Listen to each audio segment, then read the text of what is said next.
दोलखा जिल्लाको पूर्वी भेकमा रहेको भीमगाउँ एउटा सानो तर सुन्दर गाउँ हो। हरिया पाखा, बग्ने खोलाहरू र पहाडको काखमा बसेको यो गाउँमा आधुनिकता खासै पुगेको थिएन। यहाँका मानिसहरू आफ्नो पुरानो चालचलन, संस्कृति र अन्धविश्वासमा गहिरो विश्वास राख्थे। त्यही गाउँमा एकजना विधवा महिला सीता बस्थिन्। उनको श्रीमान 2065 सालको भुइँचालोमा मृत्यु भएपछि उनी सासू ससुरासँगै बसेकी थिइन्। सीता साहसी, परिश्रमी र इमान्दार थिइन्। एक दिन असार महिनाको अँध्यारो रातमा आकाशमा तडेत गडगडाहटसँगै गाउँमा ठुलो हुरी आयो। बिजुली चम्किरहेको थियो। बोट बिरुवाहरू उखेलिएका थिए तर मान्छेहरू डराएर घरभित्रै लुकेका थिए। त्यही रात सीता पेटको पीडाले चिच्याउँदै थिइन्। उनका आफन्तहरूमध्ये कोही पनि साथ थिएनन्। छरछिमेकी महिलाहरू आइपुगे। सबको डर थियो। यस्तो रातमा बच्चा जन्मिनु त अशुभ लक्षण होइन। करिब मध्यराततिर सीताले छोरालाई जन्म दिइन्। बच्चा जन्मिए लगत्तै आकाश फेरि गर्जियो। एकदमै जोरको आवाज आयो। बुढाबुढीहरू आपसमा फुसफुसे आए, यो त अभिशप्त बालक हो। गाउँका पुराना ज्योतिषले पनि त्यही भने। यस बालकको जन्मले दुर्भाग्य ल्याउँछ। सीता डराइन्, तर उनको ममताले उनलाई आफ्नो छोरा त्याग्न दिएन। आँसु झार्दै उनले भने, यो मेरो रगत हो, तर यसलाई कहिल्यै नत्याग्नु। बालकको नाम राखियो अर्जुन। अर्जुनको जीवन सुरुदेखि नै सङ्घर्षपूर्ण रह्यो। उसलाई कहिल्यै जन्मोत्सव मनाइएन। गाउँका अन्य बच्चाहरूले उसलाई जिस्क्याउँथे, अभिशप्त, अपशकुन। शिक्षकहरू पनि कहिलेकाहीँ उसलाई हेलचेक्र्याउँथे।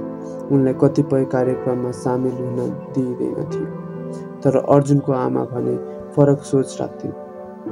उनले सधैँ अर्जुनलाई सिकाउँथिन्, मानिसलाई उसको कर्मले चिनिन्छ, उसको जन्मले होइन। अर्जुन पढाइमा अब्बल थियो। ऊ बिहानै उठ्थ्यो, आमाको काम सघाउँथ्यो र स्कुल जान्थ्यो। खेल्नका साटो ऊ किताब पढ्थ्यो। किताब उसले मागेर फ्यालिएका पाना टिपेर पढ्थ्यो। शिक्षकहरू पनि बिस्तारै उसको लगनशीलताबाट प्रभावित हुन थाले। एससीको परीक्षा पास गरेपछि अर्जुनको पढाइ रोकियो। सीता बिरामी पढ्न थालिन् र घरको खर्च थाम्न गाह्रो भयो। अर्जुनले सहर जाने निधो गर्यो। काठमाडौँ आएर ऊ होटलमा भाडा माझ्ने काम गर्न थाल्यो। काम सकिएपछि ऊ किताब पढ्थ्यो, पत्रिका टिपेर पढ्थ्यो, इन्टरनेट क्याफेमा सस्तो दरमा बसेको केही नयाँ सिक्थ्यो। ऊ आत्मविकास र व्यवसायका बारेमा लेखिएको सामग्री मन पराउँथ्यो। एक दिन एकजना व्यापारी ग्राहक होटलमा खाना खान आए। अर्जुनको व्यवहारले उनी प्रभावित भए। सोधे, तिमी पढ्न चाहन्छौ? अर्जुनले भने, चाहन्छु, तर परिस्थिति। व्यापारीले भने, तिमी जस्तो मेहनतीलाई म सहयोग गर्छु। अर्जुनलाई छात्रवृत्तिमा पढ्न मौका मिल्यो।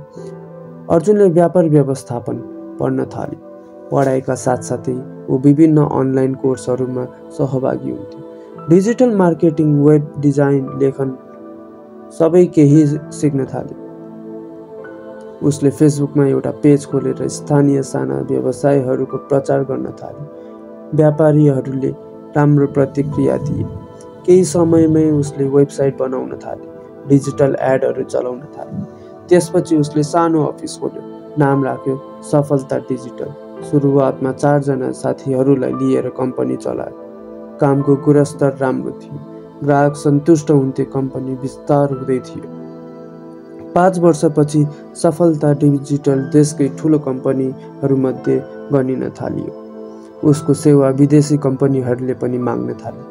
अर्जुनले 100औं युवाहरूलाई रोजगारी दियो। गाउँ फर्केर उसले पुरानो स्कुलको नवनिर्माण गरायो। छात्रवृत्ति कोष स्थापना गर्यो। आमालाई उपहार स्वरूप आधुनिक घर बनाइदियो। अब गाउँलेहरूले उसलाई हेर्ने दृष्टिकोण परिवर्तन भयो। जसले कहिल्यै उसलाई देख्न चाहँदैनथे, अब उनलाई गर्वका साथ हाम्रो अर्जुन भन्न थाले। एक पत्रकारले अन्तर्वार्तामा सोधे, तपाईलाई अभिशप्त भनिन्थ्यो, आज तपाईँ देशकै सफल उद्यमी बन्नुभयो। तपाईँ के महसुस गर्नुहुन्छ? अर्जुनले मुस्कुराउँदै जवाफ दिए, जीवनमा कुनै पनि परिस्थिति स्थायी हुँदैन। म त केवल मेहनतमा विश्वास गर्ने केटो हुँ। अर्जुनले पछि अभिशप्तदेखि अर्बपतिसम्म नामक पुस्तक लेखे। किताब बेस्टसेलर बन्यो। उनले देशका विभिन्न विद्यालय क्याम्पसमा गएर प्रेरणादायी भाषण दिन थाले। उनले भन्न थाले, यदि तपाईँमा आत्मविश्वास र धैर्यता छ भने संसारको कुनै पनि लेभल तपाईँलाई रोक्न सक्दैन। उनको कथाले सयौं युवाहरूलाई प्रेरणा दियो। उनले कर्ममार्ग फाउन्डेसन स्थापना गरे, जसले गरिब तिरस्कृत बालबालिकालाई शिक्षा र सिप दिने काम गर्छ। सीता बुढी भइन्, तर अझै पनि बगैँचामा गमलाहरू मिलाउने काम गर्थिन्। एक साँझ उनले अर्जुनको निधारमा टाउको राख्दै भनिन्, बाबु, मैले कहिल्यै सोचेको थिइनँ तिमीले यति ठुलो काम गर्नेछौ। समाजले तिमीलाई हेप्यो, तर तिमीले समाजलाई सेवा गर्यो।